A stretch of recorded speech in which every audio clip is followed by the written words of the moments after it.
अस्सलामुअलैकुम व्यूअर्स, कैसे हैं आप सब लोग। उम्मीद करता हूँ सब खैरियत से होंगे। मेरा नाम है रहीम कलमती और मैं इस वक्त मौजूद हूँ मकली कब्रिस्तान, जो कि एशिया का सबसे बड़ा कब्रिस्तान है और ये तकरीबन 10 किलोमीटर पर है। और ये हम हज़रत अब्दुल्ला शाह असहाबी रहमतुल्लाह अलैह की मज़ार से आगे के मनाज़िर आपको दिखा रहे हैं, क्योंकि वो मज़ार से पीछे के मनाज़िर और मज़ार हम पिछले व्लॉग में कवर कर चुके हैं। और ये आप देख सकते हैं एक मकबरा,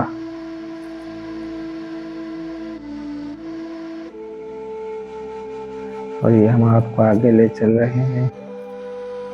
हज़रत अब्दुल्ला शाह साहबी रहमतुल्लाह अलैह की मज़ार से आगे के मनाज़िर हैं ये। और काफ़ी लोग वहाँ तक आते हैं, उस मज़ार तक, और फिर वापसी चले जाते हैं, यहाँ आगे की तरफ नहीं आते। तो ये भी हम कवर कर रहे हैं।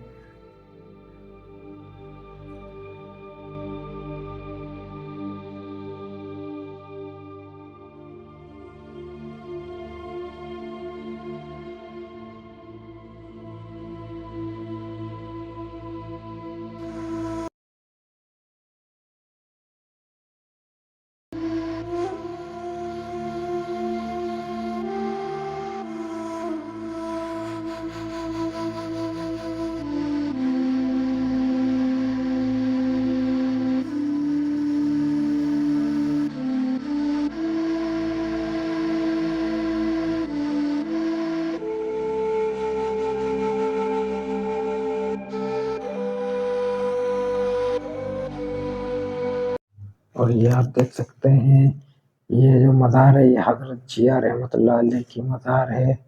और ये इसके सामने ये कब्रें हैं, ये अपनी असल हालत में मौजूद हैं, येलो कलर में।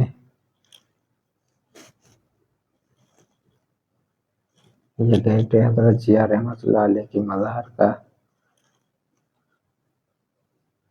और ये आप देख सकते हैं ऊपर नाम भी लिखा हुआ है। और अब चलते हैं अंदर की तरफ। ये आप देख सकते हैं अंदर भी काफ़ी कब्रें हैं, और ये पानी के मटके वगैरह भी रखे हुए हैं। और ये सामने हज़रत जिया रहमतुल्लाह अलैह की कब्र है।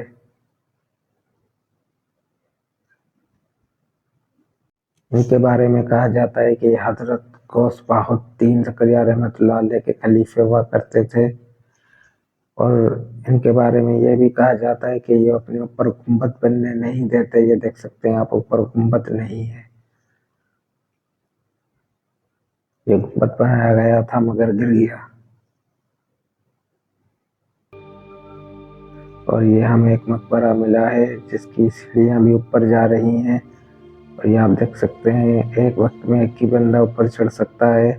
और हम आपको ऊपर के मनाज़िर दिखाने जा रहे हैं।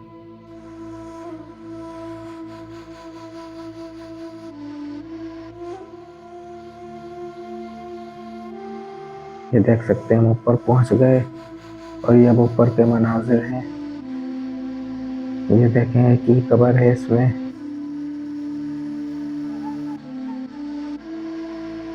और ये अब आपको एक 360 व्यू दे देते हैं।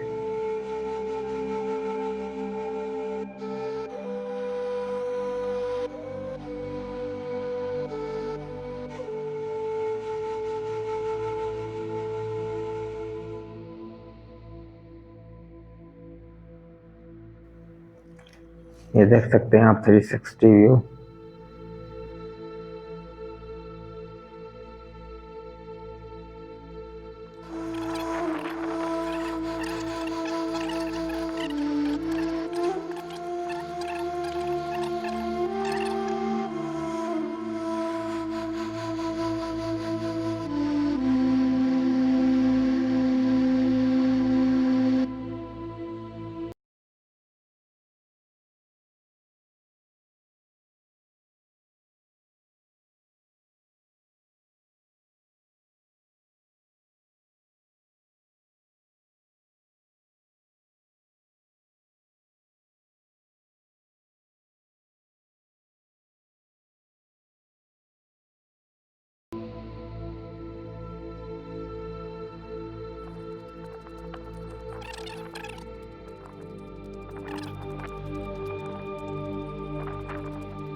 इसकी बाउंड्री वॉल है और छत वगैरह नहीं है।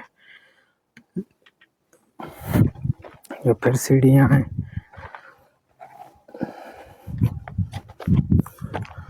और ये ऊपर कब्रें हैं। ये भी अपनी ओरिजिनल हालत में मौजूद हैं। इन पे भी नक्शकारी और लिखाई हुई है।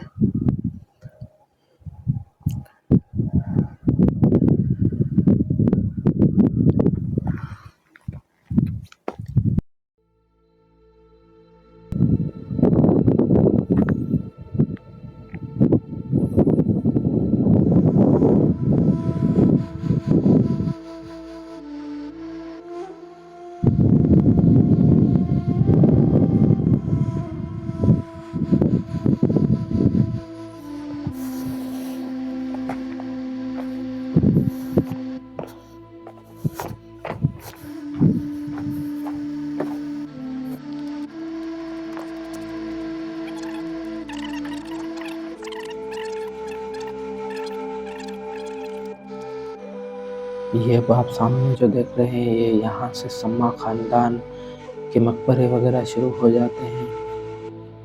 ये एक ही खानदान के हैं और ये बाउंड्री टाइप बना हुआ है। एक छोटा सा गेट नुमा भी बना हुआ है। एक ही बंदा एक वक्त में गुजर सकता है यहाँ से। और ये आप देख सकते हैं, फिलहाल ये बंदे ताला लगा हुआ है। और ये जो आप आगे बोर्ड देख रहे हैं, इसमें सम्मा खानदान का लिखा हुआ है। ये आपको दिखा देते हैं हम करीब करके। सम्मा घराने का हुकूमती निज़ाम।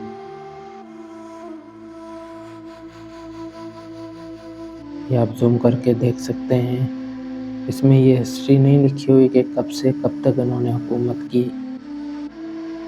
ये लिखा हुआ है कि निज़ामुद्दीन के दौर में काफ़ी तरक्की की सिंध ने, और ये इनके दौर में, सम्मा ख़ानदान के दौर में, ये कैपिटल सिटी हुआ करता था इनकी सल्तनत का। और ये एक और मकबरा है, हमशीरा फतेह खान भाई।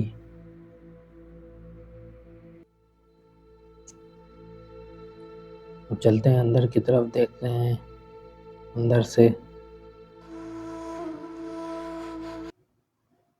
ये देख सकते हैं आप, इसमें भी काफ़ी कब्रें मौजूद हैं, लेकिन एक ही लिखा हुआ है हमशीरा खान भाई का मकबरा, और बाकी की कोई कुछ हिस्ट्री कुछ भी नहीं है, न नाम है। ऊपर से ये भी गुम्बद नहीं है इसका। तकरीबन 400 साल पुराने मकबरे हैं ये, और खस्ता हाली की हालत में है। शाहजहां निज़ामुद्दीन सुल्तान थे, तो उनकी इंशाअल्लाह अज़्ज़ा आपको अगले व्लॉग में हिस्ट्री बताएंगे, मज़ार दिखाएंगे। और माई मकली जो उनके साथ ही है, ये दोनों मज़ारें आपको इंशाअल्लाह अज़्ज़ा और उनकी हिस्ट्री अगले व्लॉग में दिखाएंगे। अगर आप हमारे चैनल पर नए हैं तो हमारे चैनल को सब्सक्राइब कर दें और बेल के आइकन को प्रेस कर दें, ताकि हमारी हर नई आने वाली वीडियो आप तक पहुंच सके। और ये आप देख सकते हैं मलिक राजपाल बिन मलिक उन्नर का मकबरा। और इसी के साथ हमारा व्लॉग भी इख्तिताम पजीर हुआ। मिलते हैं अगले किसी व्लॉग में, तब तक के लिए अल्लाह निगहबान।